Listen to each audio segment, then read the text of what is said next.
पहले था, पूरा एकदम तहलका मच रहा था, जो पृथ्वी अब ख़त्म होने वाला है, पृथ्वी हाय तौबा, पृथ्वी ख़त्म होने वाला है, ठीक ना। हाँ, तो ये हुआ था। देखिए, पृथ्वी की सतह से 150 से 175 मीटर नीचे, ठीक ना, 27.36 किलोमीटर लंबे सुरंग किया गया था, ठीक ना। 50 से 75 मीटर नीचे 27.36 किलोमीटर लंबे सुरंग किया गया था, ठीक ना, जिसके लिए लॉर्ज हेड्रन कोलाइजर LHC नामक महाप्रयोग सफलतापूर्वक किया गया था। और ये महाप्रयोग 2008 में क्या हो गया था, वो सफल हो गया था, 2008 में सफल हो गया था। तो ये सब क्वेश्चन उतना इम्पोर्टेंट नहीं है। इसमें हुआ क्या था वो जानिए। हिग्स बोसोन का निर्माण किया गया था। इसमें क्या किया गया था, हिग्स बोसोन का निर्माण किया गया था। माना जाता है कि गोल्ड पार्टिकल के नाम से जाने जाना वाला हिग्स बोसोन, तो गोल्ड पार्टिकल किसे कहा जाता है, हिग्स बोसोन को। गोल्ड पार्टिकल किसे कहा जाता है, हिग्स बोसोन को, ठीक ना।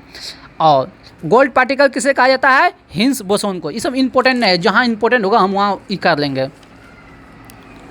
लेकिन आप यहाँ नोट लिखा होगा, इसको हम पढ़ लेते हैं। ये जो इम्पोर्टेंट है वो सब उतना इम्पोर्टेंट नहीं है।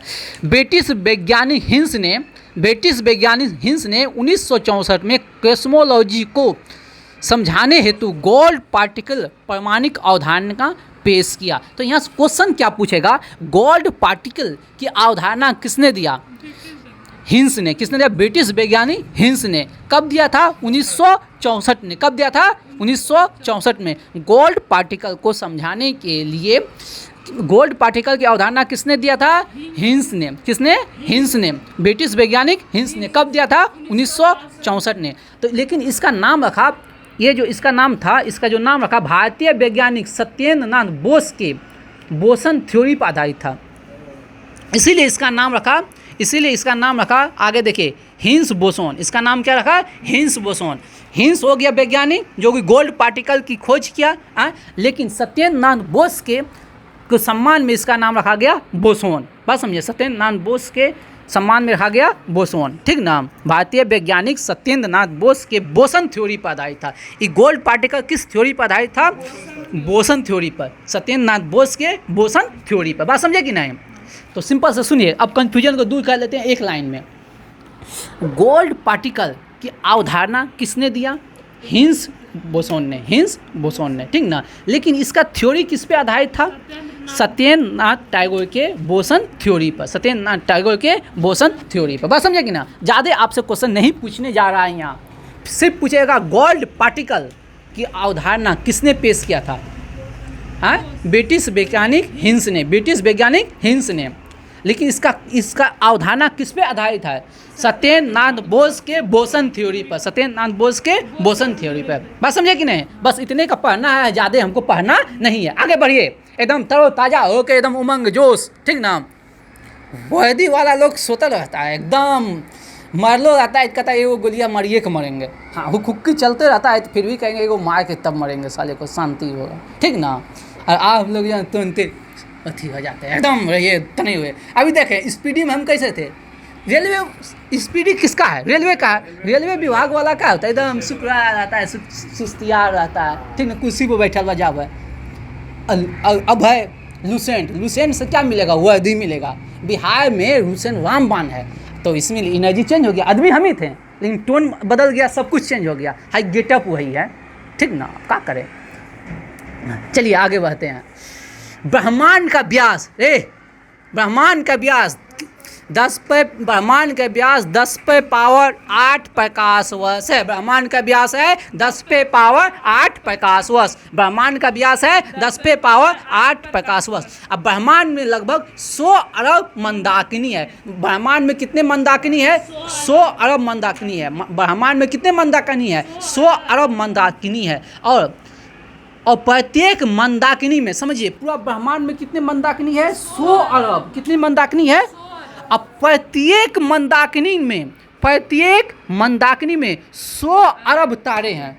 हर मंदाकिनी में कितने तारे हैं, 100 अरब। अब पूरा मंदाकिनी कितना है, 100 अरब मंदाकिनी है। अब हर मंदाकिनी में 100 अरब तारे हैं। अब सबको गुना कर दीजिए, 100 अरब तो कितना हो जाता है, समझे।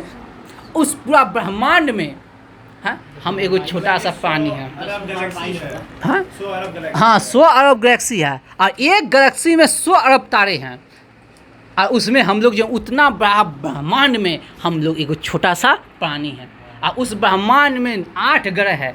उस ग्रह में से एगो पृथ्वी है और उस पृथ्वी पर जो है ना 2/3 जल है, उसमें से 1/3 पे भूमि है जिसमें 7 महादेश है। उस 7 महादेश में एक टुकड़ा है भारत है, उस भारत में एक छोटा सा बिहार है, उस बिहार में एक छोटा सा है भागलपुर और उस भागलपुर में छोटा सा है कोयलीखुटा जहाँ के हम लोग हैं। समझ लिए हम लोग कितना छोटा सा है और इसी में हम लोग अहम कहते हैं हम लोग कितना बड़ा है। बात समझे? ये है किसका? हमारे, ये कहानी मेरा नहीं है, ये कहानी हमारे माननीय गुरुवर विकास द्विवेदी सर का है उसको, ठीक ना। चलिए आगे बढ़ते हैं, चलिए आगे बढ़ते हैं। हाँ तो बात समझ में आ गया ना। ब्रह्मांड का व्यास कितना? 10 पे पावर 8 प्रकाश, ठीक ना। अब हमारे ब्रह्मांड में कितने गैलेक्सी है? 100 अरब गैलेक्सी है। अब प्रत्येक गैलेक्सी में कितने तारे हैं? 100 अरब तारे। ओके ना, आगे बढ़ जाते हैं। अब मंदाकिनी क्या है? मंदाकिनी कैसे है, क्या है? एक तारों का एक समूह है, धुंधला सा, गैसों का एक झुंड है, ठीक ना। धुंधला सा दिखाई देने वाला तारे निर्माण की प्रक्रिया की शुरुआत गैस पुंज है। मंदाकिनी क्या है? सुनिए, ऐसे समझ लीजिए, उतना एक लाइन पढ़िएगा तो नहीं समझिएगा। तारा का जो निर्माण की प्रक्रिया है उसमें क्या होता है? गैसों का एगो पुंज है। गैसों का एक क्या है? पुंज है। गैसों का एगो क्या है? पुंज है। पुंज मतलब समूह, समझे? मंदाकिनी कहलाता है। तो मंदाकिनी क्या है? मंदाकिनी क्या है? तारों का एक ऐसा समूह है जो धुंधला सा दिखाई देता है। तारों का एक ऐसा समूह जो धुंधला सा दिखाई देता है तथा जो तारे निर्माण की प्रक्रिया का शुरुआत का गैस पुंज है। तो मंदाकिनी कुछ नहीं, गैसों का एक समूह है। और जहाँ गैस रहेगा, जैसे धुआं है, धुआं कैसा दिखाई देगा? धुंधला है। तो धुआं का क्या है? समूह है। धुआं का क्या है? समूह है। वही क्या है? हमारे मंदाकिनी। वही हमारी क्या है? मंदाकिनी।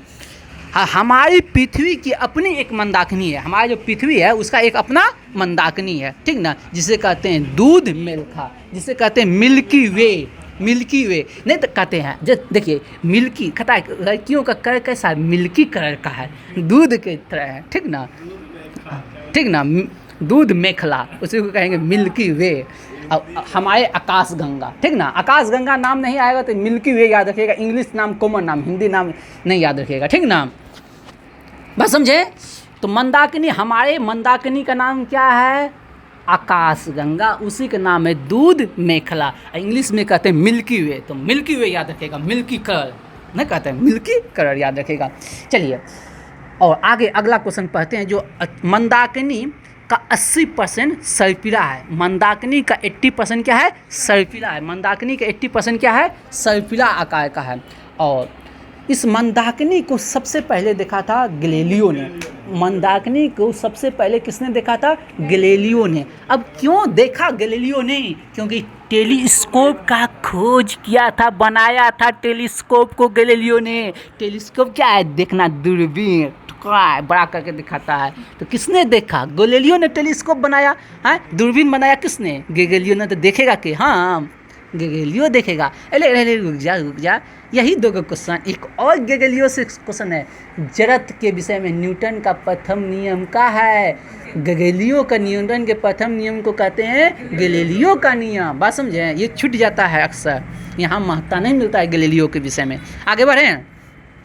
चलिए, आकाश गंगा की सबसे नज़दीकी मंदाकिनी कौन है? देवयानी। सबसे नज़दीकी मंदाकिनी कौन है? देवयानी। आकाश हमारे जो मिल्की वे है उसके सबसे नज़दीक में जो मंदाकिनी है वो कौन है? देवयानी। कौन है? देवयानी। कौन है? देवयानी। ऐसे कैसे याद रखेगा? हाँ, आदमी के आसपास में किसको रखता है? देवता को। हाँ, तो आकाश गंगा भी अपने आसपास में किसको रखा?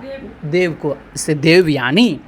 आकाश गंगा की सबसे नज़दीक मंदाकिनी कौन है? देवयानी। नवीनतम ज्ञात मंदाकिनी कौन है? डवाब। अभी हाल फिलहाल में जो मंदाकिनी का खोज हुआ है, नवीनतम ज्ञात मंदाकिनी कौन है? डवाब मंदाकिनी। नवीनतम ज्ञात मंदाकिनी कौन है? डवाब। कौन है? डवाब। कौन मंदाकिनी है? डवाब। कौन है? डवाब, ठीक ना। बात समझे? हमारे दो को क्वेश्चन आया। हमारे नज़दीक का मंदाकिनी कौन है? देवयानी। हमारे घर के नज़दीक कौन होता है? देव। तो देवयानी। और नवीनतम मंदाकिनी कौन है? डवाब। नवीनतम मंदाकिनी कौन है? डवाब। अब आते हैं निहारिका, निहारिका या नेबुला, निहारिका या नेबुला। अब बहुत बड़ा यहाँ कन्फ्यूजन है, उस कन्फ्यूजन को सॉल्यूशन करते हैं, ठीक ना। देखिए है बहुत बड़ा बड़ा चीज़ पर लिखल है, लेकिन उसमें से हमको इम्पोर्टेंट चीज़ छांटना है। ये निहारिका क्यों इम्पोर्टेंट है? तारे का जो निर्माण होता है निहारिका से, तारे का जो निर्माण होता है किससे? निहारिका से, जिसे कहते हैं नेबुला। तारे का निर्माण किससे हुआ है? निहारिका, या उसी को इंग्लिश में कहते हैं नेबुला। बात समझे? तो ऑप्शन में निहारिका नहीं देकर क्या देगा? नेबुला दे देगा। तो ये ब्रह्मांड की नर्सरी थी। देखो ये देखो ये देखो, ये क्या लिखा है? ब्रह्मांड की नर्सरी है, हैं? तो नर्सरी मतलब समझ में बबुआ रे, हैं? नर्सरी में आप क्या पढ़ते? बेसिक चीज़ ना, यानी कि जो ब्रह्मांड में जो भी चीज़ का उत्पत्ति हुआ है उसका बेसिक जो पार्टिकल है वो क्या है? नेबुला है। बस समझे? अगर आपको ऑप्शन में कुछ पूछ दे फलना का निर्माण किससे हुआ है, तो नहीं क्या जानत बा, तो उसमें एगो ऑप्शन निहारिका है, नेबुला है, तो मारिए निहारिका। तुक्का मारना है, कुछ भी पूछे तुक्का मारना है तो निहारिका। काहे कि बेसिक क्या है? नर्सरी है। ब्रह्मांड की क्या बोला है? नर्सरी। बात समझे? नर्सरी मतलब समझिए ना, वहाँ सारे बेसिक चीज़ है। बात समझ रहे हैं कि नहीं? ए शांत माहौल के बैठे हुए अशांत लोग, ठीक ना, यहाँ शांत है। हाँ हाँ, हल्ला करने के लिए तो हम हैं। निहारिका धूल और गैसों का बादल है। निहारिका क्या है? हम इसके पहले पढ़े थे क्या? हम इस मंदाकिनी, वहाँ कौन चीज़ था? गैसों का समूह। वहाँ क्या था? गैसों का समूह। तो इसके मतलब अगर कुछ देखो, हम एक क्वेश्चन बता रहे हैं, आकाशीय पिंड से कुछ भी पूछे तो उसका तुक्का मारने का एक शानदार तरीका पूछे। कुछ उल्टा पुल्टा पूछे उसमें दे गैसों का समूह, ठीक ना। साला यही मास्टर बोलता था, हर बतिये में बोलता था गैस गैस गैस, बादल बादल बादल, गैसों का बादल। तो ऑप्शन मानना है गैसों का बादल। कुछ पूछे हैं, फलना के निर्माण किससे आया? गैसों के बादल। निहारिका तो निहारिका। बात समझे कि नहीं? तो निहारिका में धूल और गैसों का बादल होता है। निहारिका में क्या होता है? धूल और गैसों का बादल। ऐसे देखिए आप यहाँ देखे हाई कौन है? धूल है, चारों पट्टी क्या है? सिर्फ धूल है। अब रूम को 1 महीना के लिए बंद कर दे के चल जाएंगे, फिर भी इसमें धूल भर जाएगा, कहीं से भरेगा। बात समझे? फिर भी धूल। प्रारंभिक जब प्रारंभिक वैज्ञानिक खोजना स्टार्ट किया पृथ्वी के बारे में, सब कुछ के बारे में, तो उसमें एक धूल कण भी था जो 35 वर्ष जो कितना धूल कण हमारे पृथ्वी पर बैठ रहा है। तो इससे भी पृथ्वी के बारे में जानकारी सब लिया है, धूल कण के बारे में। हम लोग देख सकते हैं। तब नहीं धूल कण नहीं रहेगा तो आकाशवा छितराएगा कैसे? आया आकाश, यहाँ टकराया धूल कण से, इधर गया, यहाँ इससे टकराया इधर गया, चारों पट्टी आकाश को छितराता कौन है? धूल कण। प्रकीर्णन इसी को ना कहते हैं। प्रकीर्णन स्कैटरिंग ऑफ लाइट क्या है? वही ना है। आकाश का हमने प्रकाश बोले हो। हाँ चलिए, निहारिका में धूल और गैसों का क्या होता है? बादल होता है। सभी तारे का जन्म निहारिका से होता है। देखिए वहाँ लिखल है, तो उसको घेर दीजिए बढ़िया से। हाँ बढ़िया से एकदम स्टार लगा दीजिए। तारों का जन्म किससे हुआ है? निहारिका के। लेकिन कहता है सिर्फ जो है कुछ दुर्लभ अवसरों को छोड़कर इसमें 2 न्यूटन तारे और श्याम वीवर बनते हैं। तो अब देखिए, जैसे श्याम वीवर है और क्या कहते हैं न्यूटन तारे, इसका निर्माण निहारिका से नहीं होता। ये क्या है समझिए? है इस न्यूटन तारे नहीं है, न्यूटन आदमी है। न्यूटन आदमी मतलब क्या होता है समझिए पहले। यहाँ नाम है क्या? न्यूटन तारे और श्याम वीवर हैं। तो ये मृत तारे हैं। ये कैसे तारे हैं? मृत तारे हैं। लगभग ये मृत कगार पे है, ये अपने अंतिम अवस्था में है। तो अब इसको कैसे याद रखेंगे? कहता है क्या है? हमारे गांव में पटिशन होता था, हैं? हाँ मतलब दो के बीच लड़ाई हो रहा है और तीसरा दल है जिसको किसी से कोई मतलब नहीं है, तो उसके विषय में संबंध आता है। जैसे भारत, जैसे प्रथम विश्व युद्ध, द्वितीय विश्व युद्ध हुआ, लेकिन ऐसे तो हम अंग्रेज के गुलाम के, तो हम लोग भाग लिए युद्ध में, लेकिन प्रत्यक्ष रूप से नहीं लिए। तो हम लोग क्या है? न्यूट्रल आदमी है, किसी से हमको कोई मतलब नहीं है। आप भी मेरे लिए अच्छा है, वो भी मेरे लिए अच्छा है, तो न्यूट्रल आदमी है। उसको आंधी आ जाए, तूफान आ जाए, उसको कोई मतलब नहीं है। बात समझे? तो न्यूट्रल आदमी है, एकदम स्थिर आदमी है। तो न्यूटन तारे का और श्याम वीवर क्या है? मृत प्राय तारे हैं। क्या है? मृत प्राय, ठीक ना। और उसे न्यूटन तारे श्याम वीवर मृत माने जाते हैं। देखो यहाँ लिखियो दिया है, हाइड्रोजन गैस और हीलियम गैस। और इसमें कौन सा गैस पाए जाते हैं? हाइड्रोजन और हीलियम। हम पहले ही बता दिए हैं, सूर्य का जो निर्माण हुआ है किससे? हाइड्रोजन और हीलियम से। तो उसी का सब कोई संतान है, उसी का सब क्या है? संतान है। तो सब में किसका विद्वान होगा ज़्यादा? हाइड्रोजन और हीलियम का। तो इसमें रॉकेट साइंस नहीं है। जो तारा में किसका प्रधानता होती? कौन सी गैस का? हाँ किसकी प्रधान? अरे पहले ब्रह्मांड जो एकांकी था, एकदम एक परमाणु था जिसमें अनंत घनत्व था, ठीक। सब टूटा ना, उसी से टूटने से बना है पूरा ब्रह्मांड का सब कुछ बना, ठीक ना, जैसा कहा जाता है। अभी खोज होने के लिए बाकी है। चलिए हो गया निहारिका मतलब समझ गए। तो निहारिका के विषय में हमको क्या याद रखना है, निहारिका धूल और बादल, धूल और गैस का क्या है, बादल है, जिससे तारों का निर्माण हुआ है। बस इतने पूरे कहानी का बस इतना का है, बात समझे। और न्यूटन तारे और श्याम विवर ये क्या है, मृत प्राय तारा है बस। और इस लाइन में हमको कुछ भी याद नहीं रखना है। और आपको लगता है खूब शौक है पढ़ने का, तो बैठ के 4 घंटा एक लाइन आप रटते रहिए, अब कुछ फायदा नहीं होगा। चलिए आगे बढ़ते हैं। निहारिका को दो अलग अलग कारणों से, निहारिका 2 अलग अलग कारणों से बनती है। पहला ब्रह्मांड की उत्पत्ति, ब्रह्मांड की उत्पत्ति, ठीक ना। और दूसरा किसी विस्फोटक तारे से बने सुपरनोवा। तो निहारिका जो है ना, निहारिका का निर्माण कैसे हुआ है, जब ब्रह्मांड की उत्पत्ति हुआ। ब्रह्मांड के बारे में कहा जाता है ये गैसों का एक बादल था, छोटा सा एकदम गोला था एकदम, जिसमें अनंत घनत्व था और अनंत ऊर्जा था। जब उसमें विस्फोट हुआ तो सब कुछ बना, बात समझे। तो निहारिका का जो उत्पत्ति हुआ ब्रह्मांड की उत्पत्ति से और सुपरनोवा के विस्फोट से, ब्रह्मांड की उत्पत्ति से और सुपरनोवा के विस्फोट से। बस आगे बढ़ जाइए, बात समझे कि नहीं। इन परमाणुओं से धूल और गैसों का बादल का निर्माण हुआ। इसी से क्या हुआ, धूल और गैसों का बादल। अब आप लोग इसको समझ गए होंगे बढ़िया से, नहीं तो घर में रूसेंट पढ़ते होंगे तो यहाँ देखते होंगे ना हो अभिषेक बाबू। चलिए आगे बढ़ते हैं।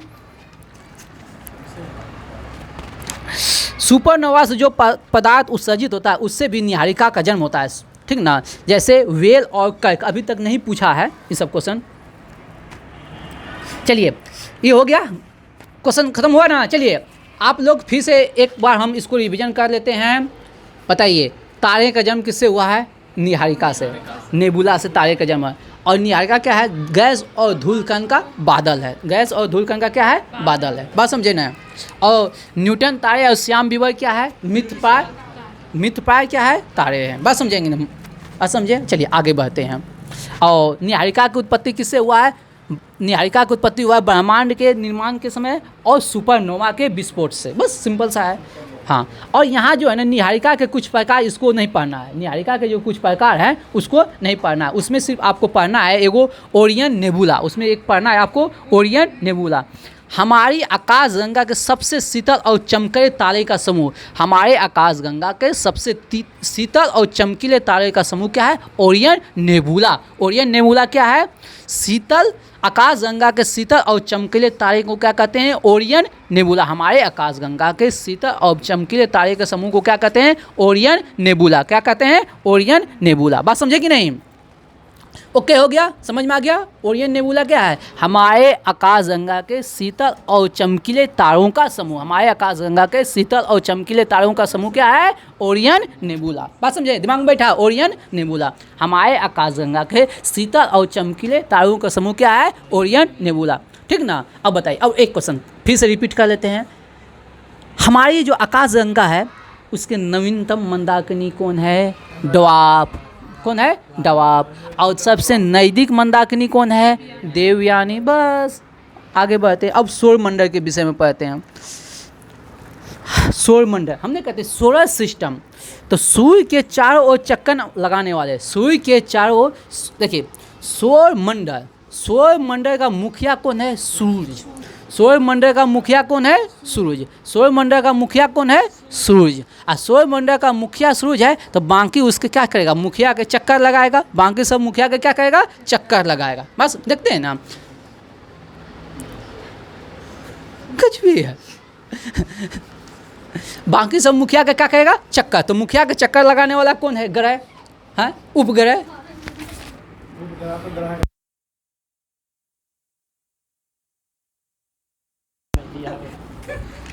ठीक ना। तो ग्रह, उपग्रह, उल्का, क्षुद्र ग्रह सब क्या है, ये हमारे सौर मंडल का भाग है। और उस पूरे भाग का मुखिया कौन है, सूरज। कौन है, सूरज। कौन है, सूरज, ठीक ना। बात समझे।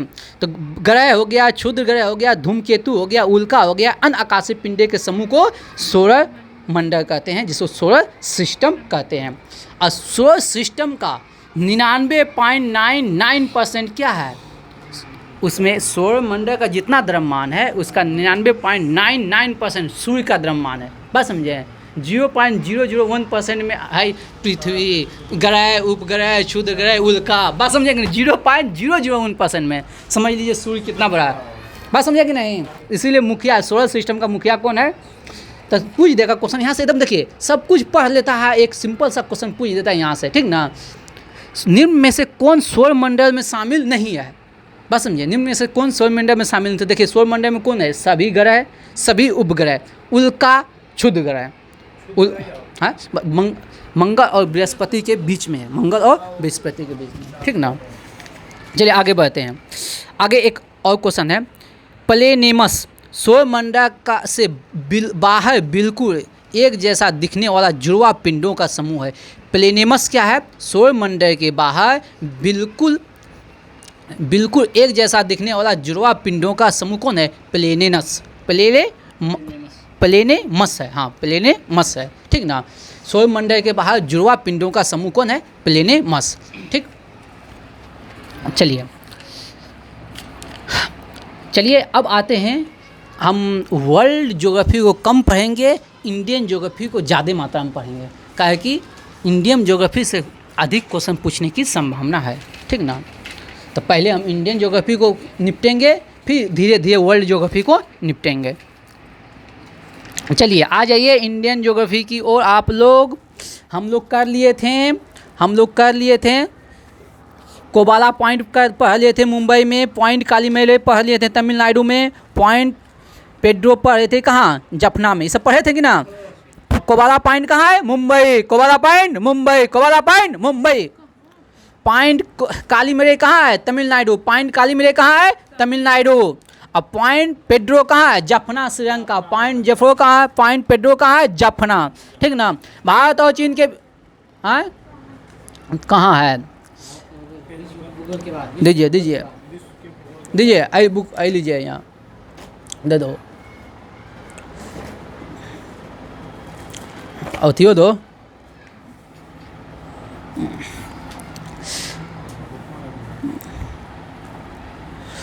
ये सब हो गया ना, ये सब करवा दिए, 200 रेखा ये सब करवा लिए हैं। हाँ चलिए आइए, दक्षिण में भारत से पाक जल संधि और मन्नार की संधि से अलग होता है। भारत किससे अलग होता है? पाक जल संधि और मन्नार जल संधि से। अभी नहीं मिलेगा आपको। श्रीलंका के बाद दूसरा सबसे निकटतम पड़ोसी देश है इंडोनेशिया। श्रीलंका के बाद भारत के सुनो पहले, समुद्र में सबसे निकटतम पड़ोसी देश भारत का कौन है? श्रीलंका। बात समझे, कौन है? श्रीलंका। भारत के निकटतम समुद्री पड़ोसी देश कौन है? श्रीलंका। और दूसरा में कौन है? इंडोनेशिया। तो सुनिए पहले, भारत 6 डिग्री रेखा जो है इंडोनेशिया और अंडमान को अलग करता है। इंडोनेशिया के सुमात्रा द्वीप और अंडमान निकोबार द्वीप को अलग करता है कौन? 6 डिग्री चैनल। तो समुद्री सबसे निकटतम पड़ोसी देश भारत का कौन है? श्रीलंका। और दूसरा कौन है? इंडोनेशिया। और श्रीलंका से अलग होता है किससे? श्रीलंका से अलग होता है पाक जल संधि और मन्नार की खाड़ी से। बात समझे कि नहीं? मिला हो मेरे में कि नहीं मिला? मिला? चलो हो सकता है नया पुराना बुक है।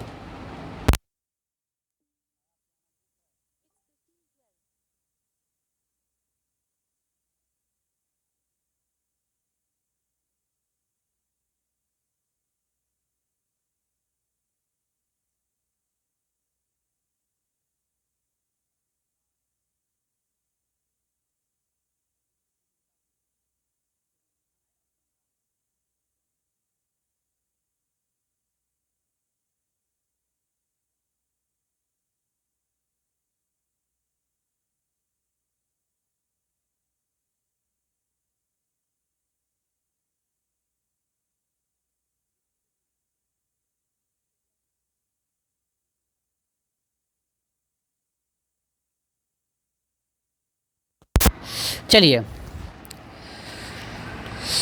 अब आते हैं हम लोग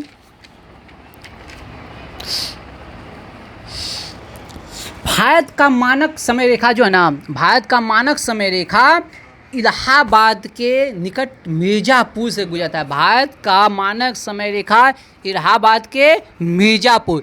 कहीं कहीं आपको नैनी भी मिलेगा, कहीं कहीं क्या मिलेगा? इलाहाबाद के नैनी भी मिलेगा। पहले आता था नैनी, अब आता है मिर्ज़ापुर। तो भारत की मानक समय रेखा कौन है? 82.5 डिग्री पूर्वी देशांतर। याद रखें वहाँ पूर्वी देशांतर, आज 82.5 डिग्री नहीं देगा, 82.5 डिग्री उत्तरी देगा, दक्षिण देगा, पूर्वी देगा, फंस जाता है स्टूडेंट। तो याद रखेगा 82.5 डिग्री पूर्वी, 82.5 डिग्री पूर्वी। भारत का मानक समय रेखा कितना है? 82.5 डिग्री पूर्वी। और कहाँ से गुजरता है? इलाहाबाद के नैनी, मिर्ज़ापुर से, इलाहाबाद के मिर्ज़ापुर से, ठीक ना। और ग्रीनविच से 5.5 घंटा आगे हैं हम लोग। ग्रीनविच से कितना आगे हैं? 5.5 घंटा आगे हैं, ठीक ना। और 82.5 डिग्री पूर्वी कितने राज्यों से होकर गुजरता है? 5 राज्यों से। कितने राज्य से होकर गुजरता है? 82.5 डिग्री पूर्वी कितने राज्यों से होकर गुजरता है? 5 राज्य। 5 राज्य कौन है? केपी, एमपी, यूपी, ये ना, एपी, एमपी, यूपी। चलिए हमको तो डायरेक्ट याद है। उत्तर प्रदेश, मध्य प्रदेश, उत्तर प्रदेश, मध्य प्रदेश, छत्तीसगढ़, उत्तर प्रदेश, मध्य प्रदेश, छत्तीसगढ़, और ओडिशा एक हो गया आंध्र प्रदेश। ओडिशा के नीचे हो गया आंध्र प्रदेश। हाँ। तो ऊपर से याद करके आ जाइए। ऊपर से उत्तर प्रदेश, उत्तर प्रदेश, उसके नीचे आएंगे मध्य प्रदेश, उत्तर प्रदेश, मध्य प्रदेश, उत्तर प्रदेश, मध्य प्रदेश, उसके बाद छत्तीसगढ़, उसके बाद ओडिशा, उसके बाद आंध्र प्रदेश, ठीक ना। उसके बाद आंध्र प्रदेश। तो हो गया यूपी, उत्तर प्रदेश, मध्य प्रदेश, छत्तीसगढ़, उड़ीसा, आंध्र प्रदेश, उत्तर प्रदेश, उत्तर प्रदेश, मध्य प्रदेश, उत्तर प्रदेश, मध्य प्रदेश, उत्तर प्रदेश, मध्य प्रदेश, छत्तीसगढ़, उत्तर प्रदेश, मध्य प्रदेश, छत्तीसगढ़, उत्तर प्रदेश, मध्य प्रदेश, छत्तीसगढ़, उड़ीसा, आंध्र प्रदेश, उड़ीसा, आंध्र प्रदेश, उड़ीसा, आंध्र प्रदेश, उड़ीसा, आंध्र प्रदेश। याद रखिएगा। UP, MP, Chhattisgarh, UP, MP, Chhattisgarh, UP, MP, Chhattisgarh, उसके बाद उड़ीसा, आंध्र प्रदेश, उड़ीसा, आंध्र प्रदेश। चलिए आगे बढ़ते हैं, ठीक ना। अब आते हैं कर्क रेखा। कर्क रेखा जो है ना, कर्क रेखा किसे कहते हैं? 23.5 डिग्री उत्तरी अक्षांश को कहते हैं कर्क रेखा। बात समझें? 23.5 डिग्री उत्तरी अक्षांश को क्या कहेंगे? कर्क रेखा। ये भारत के कितने राज्यों से होकर गुजरता है? 8 राज्यों से। कितने राज्यों से? 8 राज्यों से। इसका ट्रिक याद रखिएगा, मित्र पर गमछा झाड़। याद रखिएगा, मित्र पर गमछा झाड़। ट्रिक याद रखिएगा, मित्र पर गमछा झाड़, ठीक ना। तो 8 राज्यों कौन कौन हो गया? गुजरात हो गया, महाराष्ट्र, गुजरात, महाराष्ट्र, गोवा, गुजरात, महाराष्ट्र, गोवा। सॉरी, ये तो हम दूसरे अथी करने लगे। हाँ दूसरे, नहीं, हाँ राजस्थान हो गया, राजस्थान हो गया, गुजरात हो गया, मध्य प्रदेश, राजस्थान, गुजरात, मध्य प्रदेश, छत्तीसगढ़, और झारखंड हो गया, पश्चिम बंगाल हो गया, त्रिपुरा हो गया, मिजोरम हो गया। याद रखिएगा, ट्रिक याद रखिएगा, मित्र पर गमछा झाड़, मित्र पर गमछा झाड़, याद रखिएगा, सब हो जाएगा इससे। पृथ्वी की चुंबकीय विषुवत रेखा दक्षिण भारत में त्रिवेंद्रम से गुजरती है। तो पृथ्वी की चुंबकीय विषुवत रेखा, पृथ्वी की चुंबकीय विषुवत रेखा कहाँ से गुजरती है? त्रिवेंद्रम से। पृथ्वी की चुंबकीय विषुवत रेखा कहाँ से गुजरती है? त्रिवेंद्रम से। कहाँ से गुजरती है? त्रिवेंद्रम से। और भारतीय उपमहाद्वीप में कौन कौन देश शामिल है? तो देखिए, याद रखिएगा, उपमहाद्वीप में तो भारत हो गया, पाकिस्तान हो गया, भारत, पाकिस्तान, और हो गया नेपाल और भूटान और बांग्लादेश। भारत हो गया, पाकिस्तान हो गया, नेपाल हो गया, भूटान हो गया, बांग्लादेश। ये भारतीय उपमहाद्वीप कहलाता है। ये सब क्या कहलाता है? भारतीय उपमहाद्वीप, ठीक ना। नहीं, अफगानिस्तान नहीं आता है। चलिए आगे बढ़ते हैं। सर्वाधिक राज्यों से सीमा बनाने वाला राज्य कौन है? उत्तर प्रदेश। और कितने राज्यों से सीमा बनाती है? 8 राज्यों से। कितने राज्यों से? 8 राज्यों। उत्तर प्रदेश कितने राज्यों से सीमा बनाती है? 8 राज्यों से। मैप देखिएगा तो समझ में आ जाएगा। जैसे बनाता है, उत्तराखंड हो गया, इसी से अलग हुआ है, हिमाचल प्रदेश, हरियाणा, राजस्थान, मध्य प्रदेश, छत्तीसगढ़, और हो गया बिहार हो गया, झारखंड हो गया, और क्या एक हो गया दिल्ली के एनसीआर से भी सीमा लगाता है, ठीक ना। चलिए, जो इम्पोर्टेंट क्वेश्चन होगा हम उसको, दिल्ली राज्य में तो नहीं है ना? नहीं, आज हम बताएं, उस सीमा लगाता है ना, राज्य में नहीं, सीमा लगाता है ना उससे। चलिए आगे बढ़ते हैं।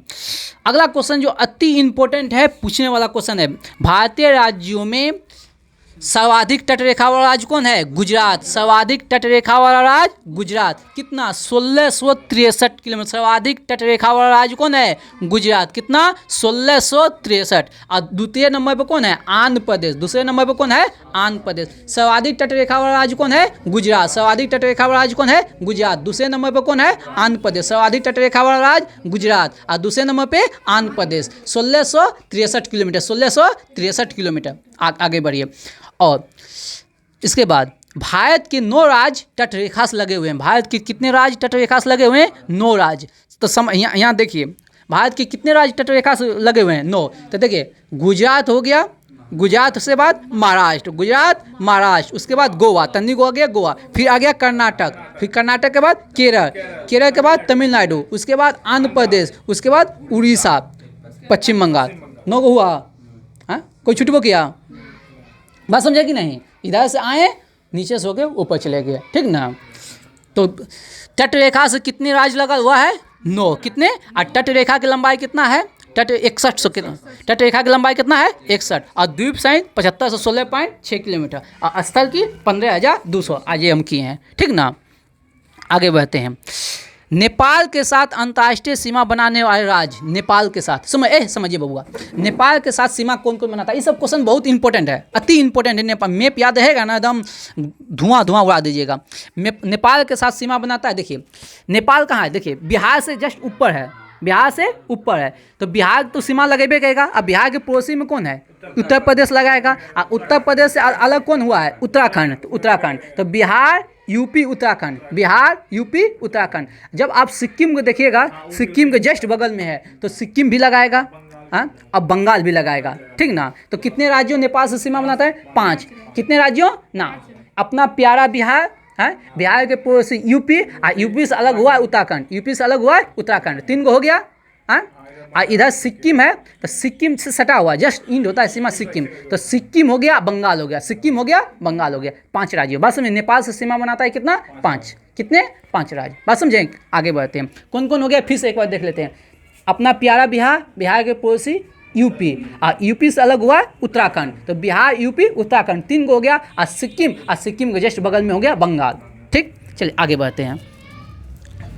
चलिए बांग्लादेश के साथ अंतर्राष्ट्रीय सीमा बनाने वाले राज्य। बांग्लादेश के साथ, तो बांग्लादेश के साथ सीमा बनाएगा, याद रखिएगा। बांग्लादेश से तो सबसे पहले बांग्लादेश पहले क्या कराता था? पश्चिम बंगाल। तो पश्चिम बंगाल से सीमा बनाएगा, पश्चिम बंगाल से सीमा बनाएगा। अब पश्चिम बंगाल के से और उसके बाद देखिएगा ना आप असम और मेघालय, असम और मैप देखिएगा तो असम के जस्ट नीचे कौन है? मेघालय। तो असम और मेघालय, असम और मेघालय। और इधर कोना से निकलता है त्रिपुरा, कोना से निकलता है त्रिपुरा और मिजोरम, त्रिपुरा और मिजोरम। तो देखिए पश्चिम बंगाल से सीमा कौन कौन बनाता है? समझिए पहले। पश्चिम बंगाल से सीमा बनाता है अपना पश्चिम बंगाल, बांग्लादेश से सीमा बनाता है कौन? पश्चिम बंगाल। क्यों?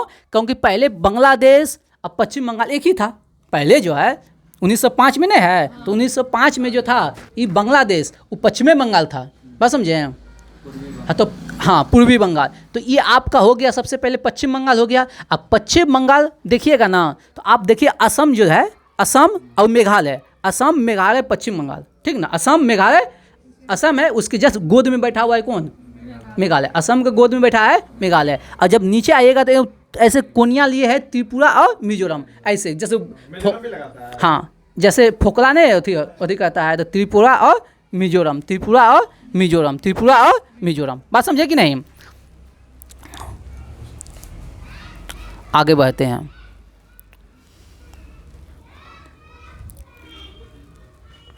चलिए आगे बढ़िए। पाकिस्तान से सीमा लगाने वाले 3 भारतीय राज्य। पाकिस्तान से सीमा कौन कौन 3 राज्य है? हाँ, गुजरात है, राजस्थान है, पंजाब है और जम्मू कश्मीर है, ठीक ना। और चलिए, और यहाँ एक बात है, सबसे ज़्यादा जो पाकिस्तान से सीमा बनाता है कौन बनाता है? राजस्थान। सबसे ज़्यादा सीमा बनाता है राजस्थान, सबसे ज़्यादा सीमा बनाता है राजस्थान। हाँ, 1179 किलोमीटर। गुजरात तो बहुत कम। हाँ 79 दिया हुआ, वहाँ 70 है। हाँ यहाँ 1179 है, तो 1170 किलोमीटर, 7 किलोमीटर घटाइए दिया। हाँ 79, पुराना में 1179 है और नया में 1170 है। मोदी जी के राज में 9 किलोमीटर घट गया कैसे? बढ़ना चाहिए। चलिए अगला क्वेश्चन है, अरुणाचल प्रदेश की सीमा पूर्व में म्यांमार से। तो अरुणाचल प्रदेश, देखो अरुणाचल प्रदेश के हमने बताया है म्यांमार की सीमा बनाने वाला अरुणाचल प्रदेश तो अरुणाचल प्रदेश से पूर्व में कौन है? म्यांमार। अब पश्चिम में कौन है? भूटान। अरुणाचल प्रदेश के पूर्व में कौन है? म्यांमार। अरुणाचल प्रदेश के पूर्व में कौन है? म्यांमार। पश्चिम में कौन है? भूटान। पश्चिम में कौन है? भूटान। और उत्तर में कौन है? चीन। उत्तर में कौन है? चीन। तो अरुणाचल प्रदेश के पूर्व में कौन है? म्यांमार। पूर्व में कौन है? म्यांमार। पूर्व में कौन है? म्यांमार। अब पश्चिम में कौन है? भूटान। पश्चिम में कौन है? भूटान। पश्चिम में कौन है? भूटान। पश्चिम में कौन है? भूटान। और उत्तर में कौन है? चीन। उत्तर में कौन है? चीन। उत्तर में कौन है? चीन। चलिए सिक्किम की सीमा 3 देश से लगता है। सिक्किम की सीमा 3 देश से लगता है, नेपाल, भूटान, चीन। नेपाल, हाँ वो इसीलिए घट गया। हाँ नहीं, लेकिन यहाँ इसका लंबाई ने घटाया है, राजस्थान की लंबाई घटा है। चलिए सिक्किम ऐसे है, सिक्किम को भारत में शामिल किया गया 35वां संविधान संशोधन के तहत। अब भारत का पूर्ण राज्य बना 36वां संविधान संशोधन के तहत। तो सिक्किम से जो सीमा बनाता है, यहीं चिकन नेक है नीचे। सिक्किम ऐसे है, ऐसे देख रहे हैं ना, ऐसे सिक्किम है। सिक्किम से सीमा बनाता है 3 गो देश। सिक्किम से सीमा बनाता है 3 देश। देखिए सिक्किम हो गया, इधर हो गया चाइना, इधर हो गया नेपाल, और इधर हो गया भूटान। सिक्किम ये हो गया सिक्किम, इधर समझिए ये हो गया सिक्किम। तो सिक्किम से सीमा बनाता है 3 देश। ऊपर हो गया चीन, ऊपर हो गया चीन, ऊपर हो गया चीन, इधर हो गया नेपाल, और इधर हो गया भूटान। बात समझिए, सिक्किम से सीमा बनाने वाले 3 देश हो गया। अब भारत, अपना प्यारा भारत तो ही है। ये सिक्किम हो गया, ऊपर हो गया चाइना, ऊपर हो गया चाइना, और इधर हो गया नेपाल, और इधर हो गया भूटान। चलिए आगे बढ़ते हैं। एक क्वेश्चन, फेमस क्वेश्चन है, 3 ओर से बांग्लादेश से घिरा राज्य कौन है? त्रिपुरा। 3 ओर से बांग्लादेश से घिरा राज्य कौन है? त्रिपुरा। 3 ओर से बांग्लादेश से घिरा राज्य कौन है? त्रिपुरा। ठीक ना। इसके उत्तर पूर्व में केवल असम और मिजोरम है। 3 ओर से बांग्लादेश से घिरा राज्य कौन है? त्रिपुरा। ठीक ना। अब असम और अरुणाचल प्रदेश के बीच सीमा बनाती है कौन सी नदी? संकोश। असम और अरुणाचल प्रदेश के बीच सीमा बनाती है कौन सी नदी? संकोश। असम और अरुणाचल प्रदेश के बीच सीमा बनाती है कौन सी नदी? संकोश। कौन सी? संकोश नदी। असम और अरुणाचल प्रदेश के बीच सीमा बनाती है कौन सी नदी? संकोश। कौन सी नदी? संकोश नदी। अब अगला क्वेश्चन बहुत इंपॉर्टेंट क्वेश्चन है।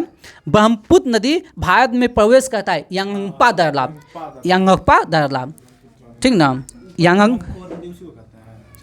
हाँ, यांगपा दार्ला से ब्रह्मपुत्र नदी भारत में प्रवेश करता है। किस दार्ला से होकर?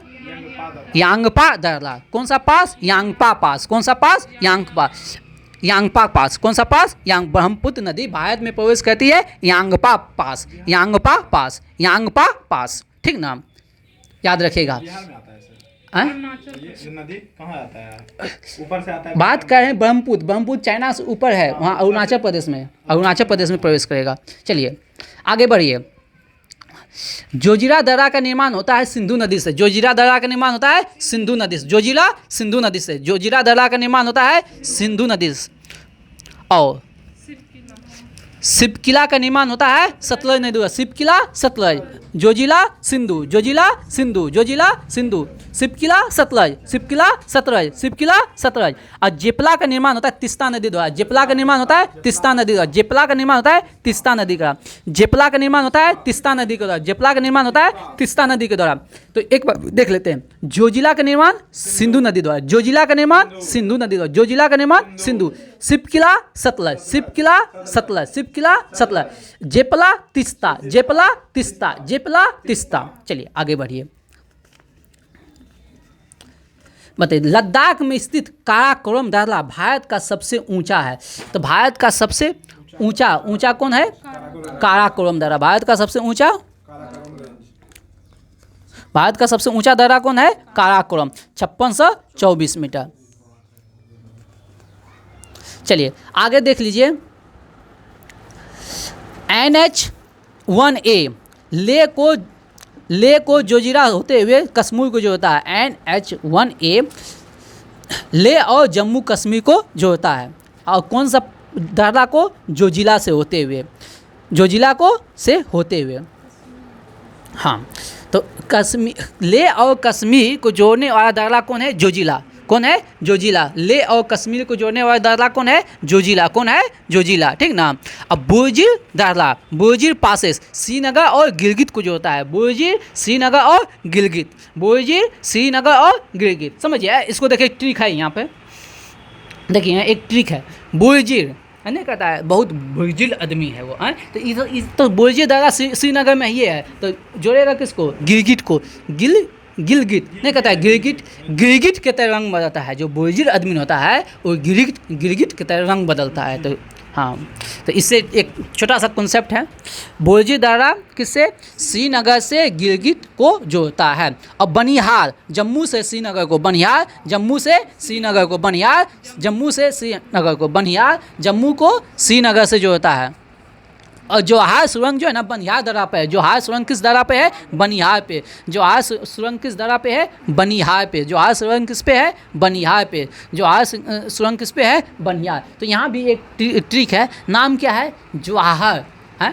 तो जवाहर सुरंग, इससे जुड़ा हुआ भारतीय नेता का नाम पंडित जवाहरलाल नेहरू। उसको अभी बनिहाल बना दिया। बनिहाल गाँव घर में जानते हैं, अगर आप गाँव के होंगे तो बंजर मजदूर को कहा जाता है बनिहाल, नहीं कहता है? मजदूर को क्या कहता है? बनिहाल। उसी का हाल कर दिया है अभी सत्ता पार्टी ने जवाहरलाल नेहरू का, एकदम मजदूर वाला स्थिति कर दिया, उसका कोई वैल्यू ही नहीं है, ठीक ना। चलिए, शिव किला, शिमला से तिब्बत। शिव किला, शिमला से तिब्बत। शिव किला किसको जोड़ता है? शिमला से तिब्बत। शिव किला किसको जोड़ता है? शिमला से तिब्बत। और तीजू दर्रा कहाँ है? मणिपुर में। तीजू दर्रा कहाँ है? मणिपुर। तीजू दर्रा कहाँ है? मणिपुर। तीजू दर्रा कहाँ है? मणिपुर। जो भारत और म्यांमार को जोड़ता है, भारत और म्यांमार, मणिपुर और म्यांमार, मणिपुर और म्यांमार। मणिपुर कहाँ है? भारत में। बात समझे? चलिए, एक क्वेश्चन पूछा हुआ है, जीवित जयपुर कहाँ है? मेघालय में। जीवित जयपुर कहाँ है? मेघालय में। ये क्वेश्चन पूछा हुआ है, हाल फिलहाल में कोई एग्जाम में आया है। जीवित जयपुर कहाँ है? मेघालय में। चलिए, अगला क्वेश्चन देख लीजिए। जो राम सेतु है, भारत के रामेश्वर के निकट धनुषकोटी और श्रीलंका में तिलाई मन्नार के बीच जो है ना राम सेतु है, ठीक ना। धनुषकोटी और तिलाई मन्नार के बीच में कौन है? राम सेतु, जिसको कहेंगे रामेश्वरम, ठीक ना। चलिए, आगे हम बढ़ते हैं। एलिफेंटा दर्रा कहाँ है? श्रीलंका में। एलिफेंटा दर्रा कहाँ है? श्रीलंका में। एलिफेंटा दर्रा कहाँ है? हाँ, और इसको जोड़ता है जाफना से श्रीलंका को, जोड़ता है जाफना से श्रीलंका को, जोड़ता है किसको? जाफना से श्रीलंका को। चलिए, ये आपका कंप्लीट हुआ। लेकिन एक यहाँ डाटा है, उस डाटा को हम लोग पढ़ लेते हैं, डाटा को पढ़ लेते हैं। काराकोरम दर्रा कहाँ है? लद्दाख में। वहाँ लद्दाख लिखा, क्या लिखा बाबू देख ले। काराकोरम आप लोग के बुक में नहीं सुधारा है, उसको लिख लो, लद्दाख।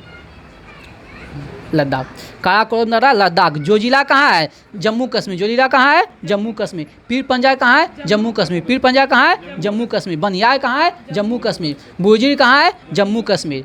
जोजिला, पीर पंजाब, बनियाल और बोजिर कहाँ है? जम्मू कश्मीर। जोजिला, पीर पंजाब, बनियाल और बोजिर कहाँ है? जम्मू कश्मीर।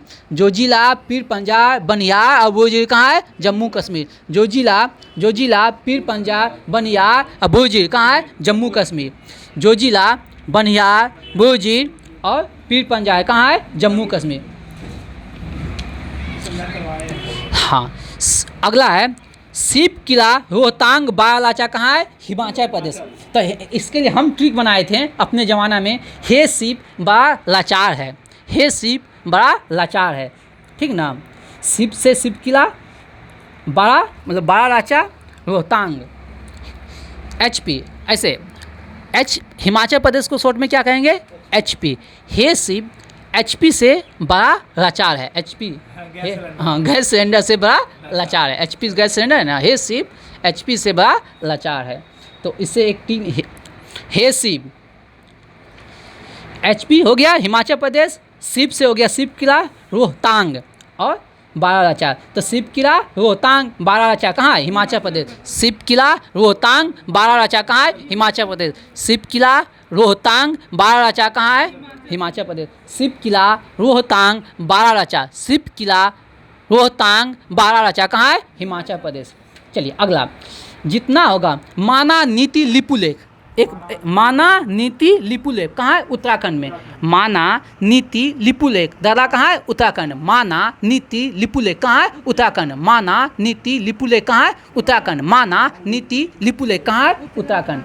और ये बोमडिला कहाँ है? अरुणाचल प्रदेश। और दो गो बच गया, नाथुला और जेपला। नाथुला और जेपला कहाँ है? सिक्किम में। नाथुला और जेपला कहाँ है? सिक्किम में। नाथ देंगे सिख से, सिक्किम। नाथ देंगे सिख से, सिक्किम हो गया। जेपेला, नाथुला और जेपला कहाँ है? सिक्किम में। नाथुला और जेपला कहाँ है? सिक्किम में। नाथुला और जेपला कहाँ है? सिक्किम में। और अगला बोबडिला और यांगपा, यांगपा तो पढ़े, बोबडिला और यांगपा कहाँ है? अरुणाचल प्रदेश। बोबडिला और यांगपा कहाँ है? अरुणाचल प्रदेश। बोमडिला और यांगपा कहाँ है? अरुणाचल प्रदेश। बोमडिला और यांगपा कहाँ है? अरुणाचल प्रदेश। और एगो दीपू भी है। दर्रा वर्रा क्या होता है? पासेस, पास दार्ला जो होता है पर्वत के बीच जो रास्ता होता है ना, उसी को कहते हैं पासेस। पर्वत के बीच जो रास्ता होता है उसी को कहते हैं पासेस, ठीक ना। और दीपू कहाँ है? अरुणाचल प्रदेश। तीजू है मणिपुर, तीजू है मणिपुर और दीपू है अरुणाचल प्रदेश। आगे ऊपर नहीं पाए थे, तीजू कहाँ है?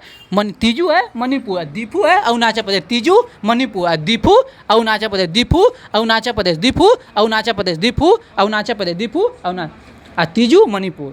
बात समझे? चलिए अब निकालिए विविध, विविध निकालिए।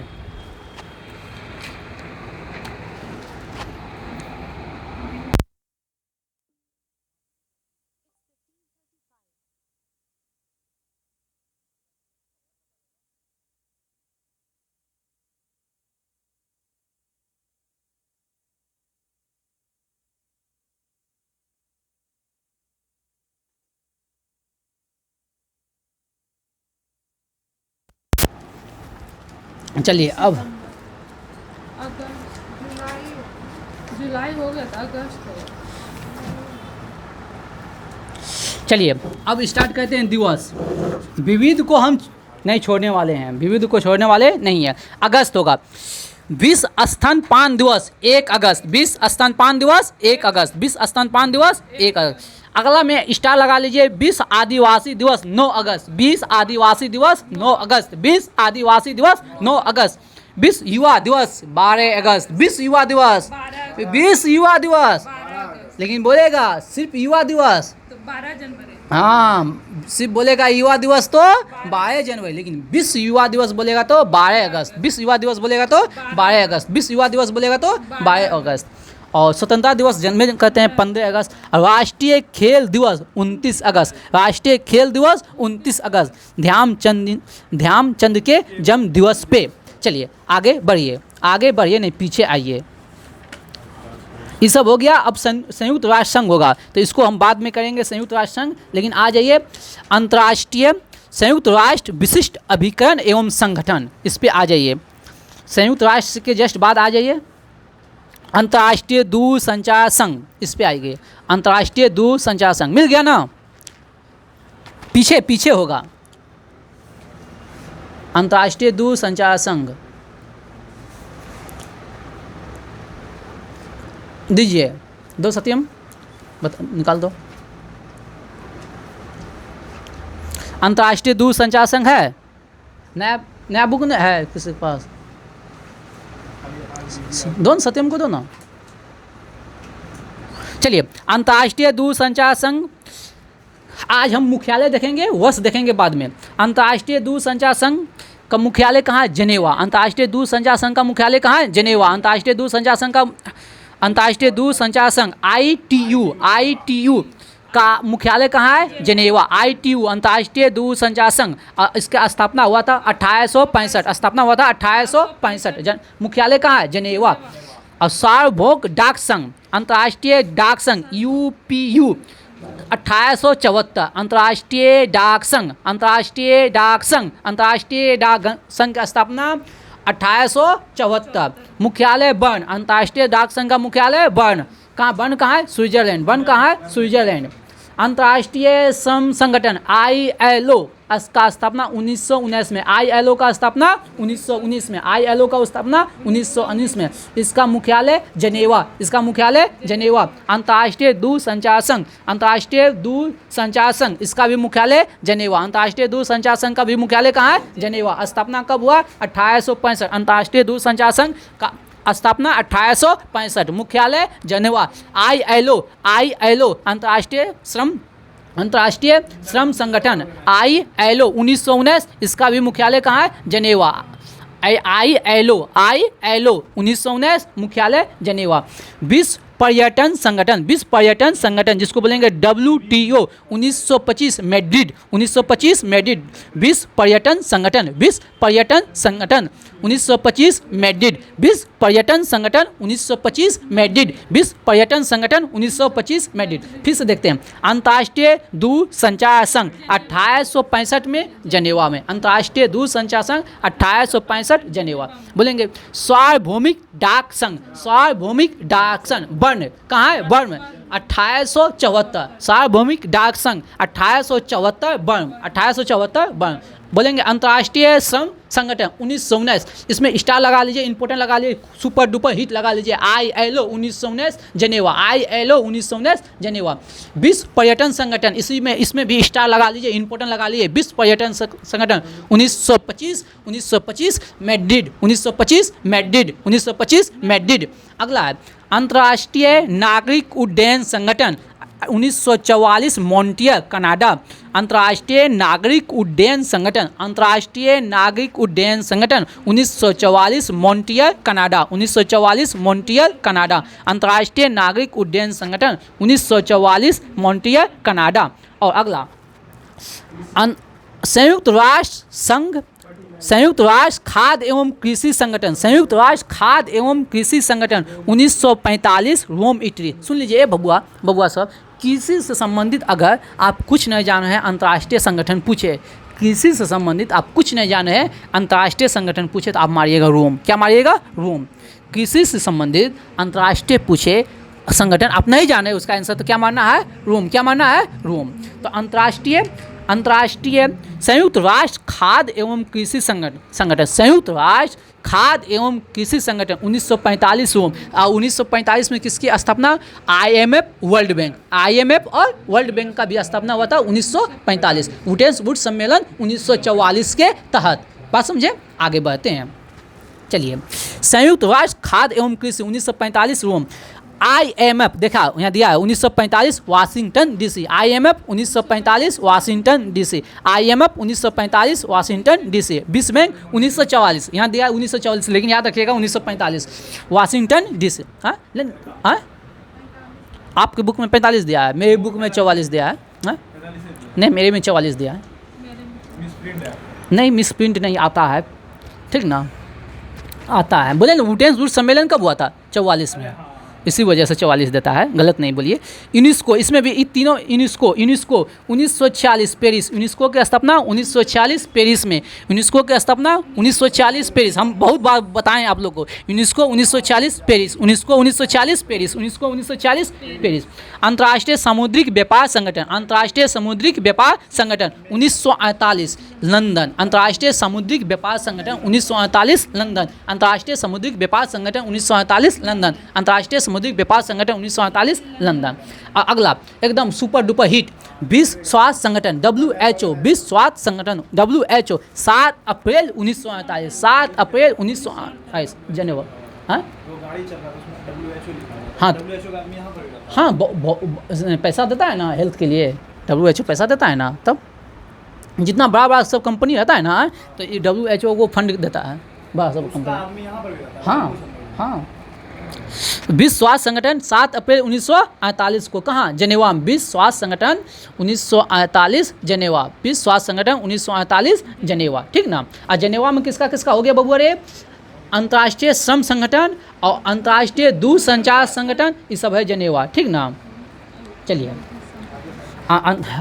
विश्व मौसम विज्ञान, विश्व मौसम विज्ञान 1951 जनेवा, विश्व मौसम विज्ञान 1951 जनेवा, विश्व मौसम विज्ञान 1951 जनेवा। तो विश्व